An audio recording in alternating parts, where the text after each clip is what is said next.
Hello, this is a video version of a staff development presentation called Learning Technology, What's the Fuss? I gave it last week and unfortunately there were only 3 people there.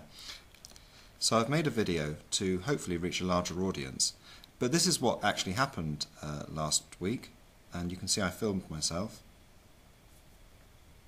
I'll edit bits of this and then sort of put in other bits of my own. In fact, this talk, this presentation, is part of a series of 6.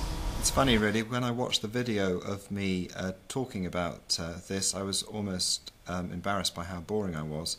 It's much easier to show the 6 sessions that we're running visually. So we've got Educational Technology, What's the Fuss? That's the first one. Video Podcasting 1 and 2 in November. Progressive Assessment Using Technology, PDP and ePortfolio, and Course and Curriculum Design in February. So there's quite a lot there, there's quite a rich programme of stuff to look at. The purpose of today's presentation is to take a very long-term view, a very broad, high-level view. So I've got a high-level sort of Google Earth picture here. And I want to close in from that very high level into the detail. And I want to do that by looking at the sort of broader cultural implications of technology and to look and see how those cultural implications actually affect what we should be thinking about on a day-to-day level.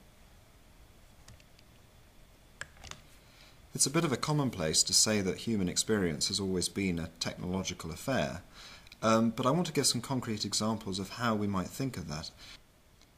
So here's one. It's the last letter of Mary Queen of Scots. Now, speaking purely personally, I know what it feels like to write a letter, and because I know what it feels like to write a letter, I can gain some understanding of what it might have felt like to write this letter. In other words, because I can relate to her writing this, I have a vicarious understanding of how she must have been feeling.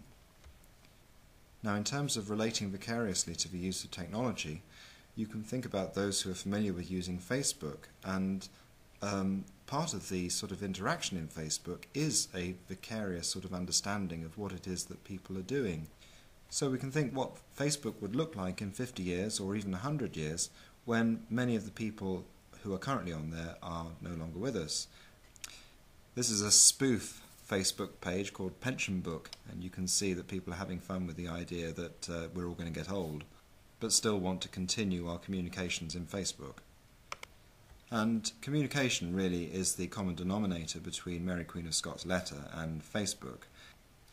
Communication is so fundamental to being human, and it underlies all our greatest cultural achievements, from the emergence of art to our engagements with technology more recently, so we have the iPhone, and even to our vicarious appreciation of pop stars and popular culture. And of course, to any institution, communication is fundamental, whether that institution is a university, or whether it's a business or commerce. And in fact, the idea of an institution as a shared body of practice, a shared pattern of communication, goes back to the Middle Ages.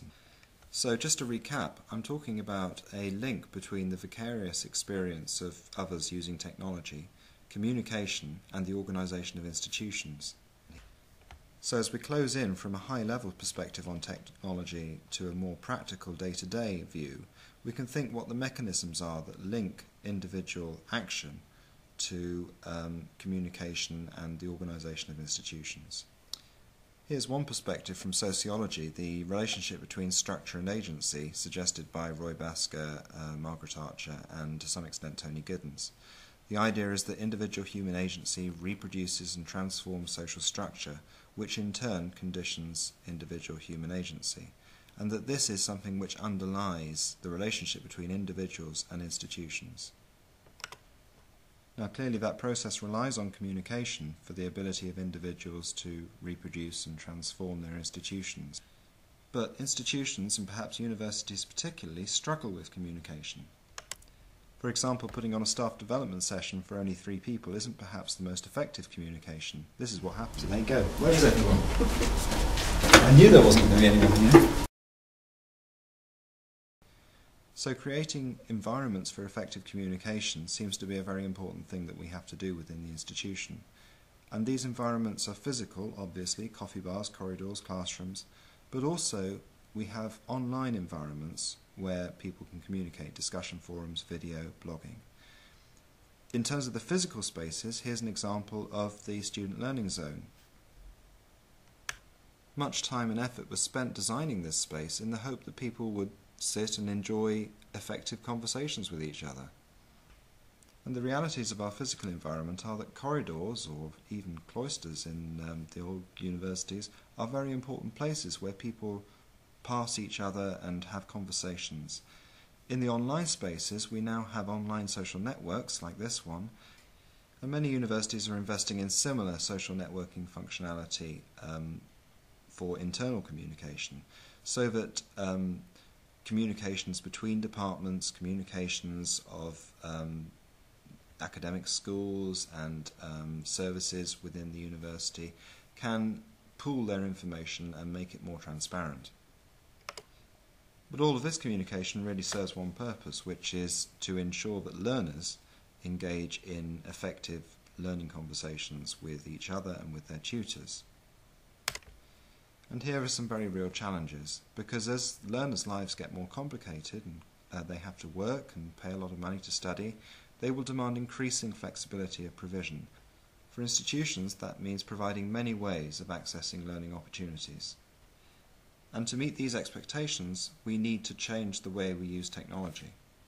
But to do that, we really need to change ourselves. We need to change the patterns of practice that we've established for teaching and learning, and to ensure that the administration keeps the institution as flexible as possible. A number of projects in the university have been looking at these issues of flexibility, including the SPLICE project, which is listed there, and the university's new Co-Educate project, which is looking at the broader issue of flexibility within the institution. So now we're closing in on the day-to-day practical challenge of technology. Video, whether it's this sort of video or sticking a camera in a classroom, is the easiest way of making what we do available in many forms, available flexibly to our learners.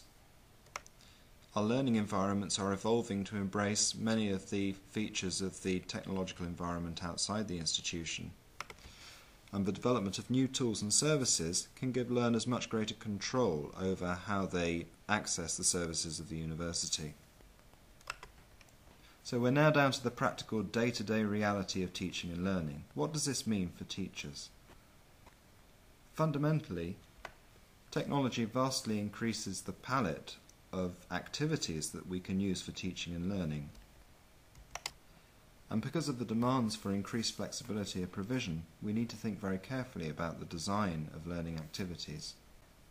And in a sense, this is an opportunity to reappraise the act of teaching as an act of designing activities. So that's it. We're down to the practical realities of teaching and learning, and we've got there through taking a very high-level look at engagement with technology and its relationship to communication, and the relationship between communication and the way institutions organise themselves. This has led to some very practical stuff in terms of what sort of technologies we should be looking at now and how we should be looking at changing our own practices as teachers.